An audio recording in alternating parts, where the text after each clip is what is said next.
అవును, జగన్ రెడ్డి బెంబేలెత్తిపోతున్నారు అసెంబ్లీకి రావాలంటే. అవును, జగన్ రెడ్డి భయపడుతున్నారు పార్టీ నేతలు ఎక్కడ చేజారిపోతారోనని. ఇలాంటి కష్టకాలం వచ్చినప్పుడు గతంలో కన్నతల్లి చెల్లి అండగా ఉన్నారు. వారికి రాజకీయ అనుభవం ఉండేది. అన్నింటికీ మించి కేడర్తో కలిసిపోయేవారు. ఇప్పటికే అరెస్టు భయంతో గజగజ వణుకుతున్న జగన్ రెడ్డి పార్టీ పగ్గాలు భారతిరెడ్డికి ఇస్తే ఏంటో అన్న మరో భయం కూడా వెంటాడుతోంది. కార్పొరేట్ పాలిటిక్స్ మాత్రమే తెలిసిన భారతిరెడ్డికి మాస్ రాజకీయాలు తెలుస్తాయా? అటు వైసీపీ గుర్తుపై గెలిచిన ఎమ్మెల్యేలపై జగన్కు భరోసా లేదా? అందుకే వారిని అసెంబ్లీకి పంపడం లేదా? సభలో తనపై తన కుటుంబంపై ఆ 10 మంది ఎమ్మెల్యేలు ఎలాంటి సీక్రెట్స్ బయట పెడతారో అని జగన్ రెడ్డి భయపడుతున్నారా?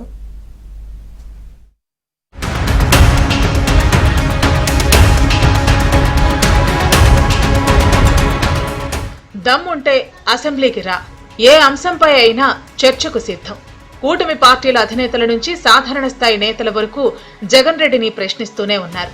తనకు విపక్ష హోదా ఇస్తేనే అసెంబ్లీ ఎంట్రీ అంటూ సింగిల్ పాయింట్ ఎజెండా పెట్టుకున్న జగన్ రెడ్డి అంతకు మించి ఉలుకు లేదు, పలుకు లేదు.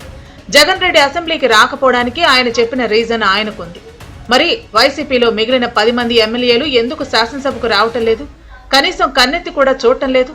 ఇదే పాయింట్ ను అటు సొంత పార్టీ నేతలు, విపక్ష నాయకులు ఎవరూ అడగటం లేదు. ఇక్కడే ఎన్నో అనుమానాలు కొడుతున్నాయి. వైసీపీ అధినేతగా ఉన్న జగన్మోహన్ రెడ్డికి సొంత పార్టీ ఎమ్మెల్యేలు విశ్వాసపాత్రులుగా లేరా అనే డౌట్ కొడుతోంది. ఎందుకంటే అసెంబ్లీకి వెళ్లనన్న తన శపథం సరే, మిగిలిన తన సహచర ఎమ్మెల్యేలను ఎందుకు అసెంబ్లీకి వెళ్లమని జగన్ రెడ్డి కూడా ఆదేశించటం లేదు? కనీసం మాట వరుసకైనా చెప్పటం లేదు. గతంలో టీడీపీ అధినేతగా, నాటి విపక్ష నేతగా ఉన్న చంద్రబాబు నాయుడు నిండు సభలో తన కుటుంబాన్ని, అప్పటి జగన్ సర్కారు మనుషులు అవమానించారని, మళ్లీ తన పార్టీ గెలిస్తే తప్ప అసెంబ్లీలో అడుగుపెట్టనని శపథం చేశారు. కానీ అప్పుడు టీడీపీ శాసనసభ్యులను ఎవరినీ సభకు వెళ్లొద్దని చంద్రబాబు చెప్పలేదే? మరి శాసనసభకు వెళ్లండని జగన్ రెడ్డి ఎందుకు సొంత పార్టీ ఎమ్మెల్యేలను ఆదేశించటం లేదు? తన పార్టీ గుర్తుపై గెలిచిన ఎమ్మెల్యేలపై జగన్ కు అనుమానమా? లేదంటే కూటమి పార్టీలు సంధించే రాజకీయ అస్త్రాలను తట్టుకోలేరనే ఫీలింగా? ఇంకా కాదంటే తనపై, తన కుటుంబంపై ఆ 10 మంది శాసనసభ్యులు సీక్రెట్స్ ఎక్కడ బయట పెడతారోనని జగన్ రెడ్డికి భయమా?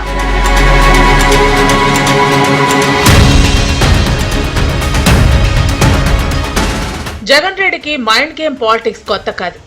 అటు సొంత పార్టీ నేతలతోనూ, ఇటు కూటమి పార్టీలతోనూ అలాంటి మైండ్ గేమే ఆడుతున్నట్టు అనిపిస్తోంది. ఇప్పటికే 3,500 కోట్ల లిక్కర్ స్కామ్ లో పీకల్లోతు కూరుకుపోయినట్లు పులివెందుల పులకేశీకి అర్థమవుతోంది. సిట్ విచారణ కొలిక్కి వస్తూ ఉండటం, మద్యం కుంభకోణంలో అనూహ్యంగా ఈడీ రంగప్రవేశంతో తాడేపల్లి ప్యాలెస్ లో కూసాలు కదులుతున్నాయి. ఎందుకంటే జగన్ రెడ్డి పెదనాన్న కుమారుడు అనిల్ రెడ్డి, మరో సన్నిహితుడు సునీల్ రెడ్డి నివాసాలు, కంపెనీలపై సిట్ అధికారులు దాడులు చేయటం, వీటి ఆధారంగా ఈడీ వారి ఖాతాలను పరిశీలించడంతో జగన్ సర్దుకోవడం మొదలుపెట్టినట్లు భావిస్తున్నారు.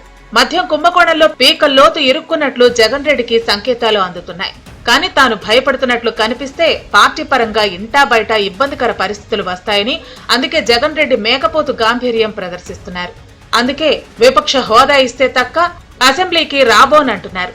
అలా కాకుండా సభకు వస్తే అందరిలో ఒకటిగా ఉంటారని అధినేత లాజిక్ కు ఇష్టం ఉన్నా లేకున్నా జై కొట్టారు వైసీపీ లీడర్స్. పొరపాటున జగన్ రెడ్డి శాసనసభకు వస్తే జగన్ రెడ్డిపై మాట్లాడడానికి ప్రత్యర్థులకు ఏముండదు. అందుకే విపక్ష హోదా ప్లీజ్ అని అన్నిసార్లు అడుక్కుంటూనే ఈ ఒక్క అంశాన్నే సజీవంగా ఉంచుతూ తన రాజకీయ పబ్బం గడుపుతున్నారు జగన్ రెడ్డి. అందుకే దమ్ముంటే సభకు రా అనేలా రోజు అవే మాటలు వస్తున్నా పల్లెత్తు మాట మాట్లాడకపోవడం కూడా జగన్ వ్యూహంలో భాగమని భావిస్తున్నారు. పోనీ లిక్కర్ స్కామ్ లో అందరూ చెబుతున్నట్లు అందరి వేళ్లు తాడేపల్లి ప్యాలెస్ వైపే చూపిస్తున్నాయి. కనుక ఆ బిగ్ బాస్ ఖచ్చితంగా జగన్మోహన్ రెడ్డి అయి ఉంటారన్నది ఓపెన్ సీక్రెట్. అయితే దర్యాప్తు సంస్థలకు పక్కా ఆధారాలు కావాలి. జగన్ రెడ్డిని అదుపులోకి తీసుకోవాలంటే సిట్ కు అవి ముఖ్యం. One fine morning SIT team Jagan Reddy తలుపు తట్టిందే అనుకోండి, అప్పుడు పార్టీని నడిపించడానికి ఒక నమ్మకమైన లీడర్ కావాలి. అది కూడా తన కుటుంబం నుంచే అయి ఉండాలని కోరుకునే జగన్ రెడ్డి తన భార్య భారతిరెడ్డిని ఎంచుకున్నట్లు భావిస్తున్నారు. ఇప్పటికే తన జీవితంలో సగభాగం, సాక్షి సహా తన వ్యాపారాల్లో ఆమెదే పెత్తనం. ఇప్పుడు తాను లేనప్పుడు పార్టీపై కూడా భారతిరెడ్డి కనుసైగల్లో నడవాలనే కోరుకుంటున్న జగన్ లీడర్లకు, క్యాడర్ కు ఇష్టం ఉన్నా లేకున్నా ఇదే శాసనమన్న రేంజ్ లో జగన్ రెడ్డి ట్రైలర్ వదిలినట్లు అనుమానిస్తున్నారు.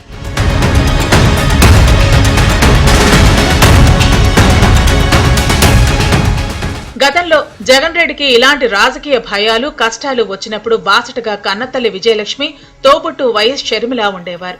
ఏం ఆశించకుండా పార్టీని తమ భుజస్కంధాలపై వేసుకుని కాపాడేవారు. కానీ జగన్ రెడ్డికి ఇప్పుడు ఆ పరిస్థితి లేదు. ఎందుకంటే గతంలో జైలుకెళ్లినప్పుడు పార్టీకి ఎలాంటి ఇబ్బంది లేకుండా కంటికి రెప్పలా కాపాడారు. ఎక్కడ తన పదవి వ్యామోహానికి వారి వల్ల భంగం వాటిల్లుతుందని భావించడం వల్లే తల్లిని చెల్లిని నానా రకాలుగా అవమానించి కృతజ్ఞుడిగా మిగిలిన చరిత్ర జగన్ రెడ్డిది.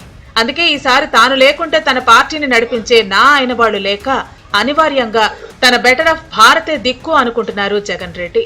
రాజకీయంగా తల్లి చెల్లి అంత నేర్పరితనం భారతిరెడ్డిలో ఉందా లేదా అన్నది పక్కన పెడితే వైసీపీలోని సీనియర్ నేతలు కార్యకర్తలు ఆమె నాయకత్వాన్ని ఆమోదిస్తారా అన్నది ఇప్పుడు పెద్ద సవాల్.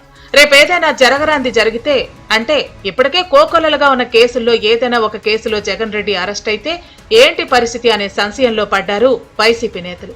ఇప్పటికిప్పుడు పార్టీకో నమస్కారం అంటూ వైసీపీ వీడి ఏదో ఒక పార్టీలో చేరిపోవడమా, లేదంటే సొంతంగా రాజకీయం చేసుకోవడమా? ఇప్పటికిప్పుడు ఎన్నికలు లేవు కనుక అన్ని గమనిస్తూ కాలంపై భారం వేస్తూ నెట్టుకు రావాలా అనే డోలాయమాన పరిస్థితిలో వైసీపీ నేతలంతా ఉన్నట్లు చెబుతున్నారు. ఒకే ఒక్క అనుమానం, అది ఇంకా నిజం కాలేదు. అయినా ముందస్తు ప్రిపరేషన్ చేసుకుంటున్న జగన్ రెడ్డికి ఇప్పటికే రావాల్సిన ఫీడ్బ్యాక్ వచ్చే ఉంటుంది. గతంలో తనను నమ్మిన నాయకులకు, క్యాడర్కు తల్లి రూపంలో చెల్లి రూపంలో అభయం ఉండేది. మరిప్పుడు భార్య భారతి చేతుల్లోకి పార్టీ వెళితే అందరూ ఆమె నాయకత్వాన్ని ఆమోదించుకుంటే పరిస్థితి ఏంటి అనే కోటాను కోట్ల డాలర్ల ప్రశ్నను తాడేపల్లి ప్యాలెస్ లో సోలోగా ఉన్న జగన్ రెడ్డిని భూతంలా వేధిస్తున్న ప్రశ్న.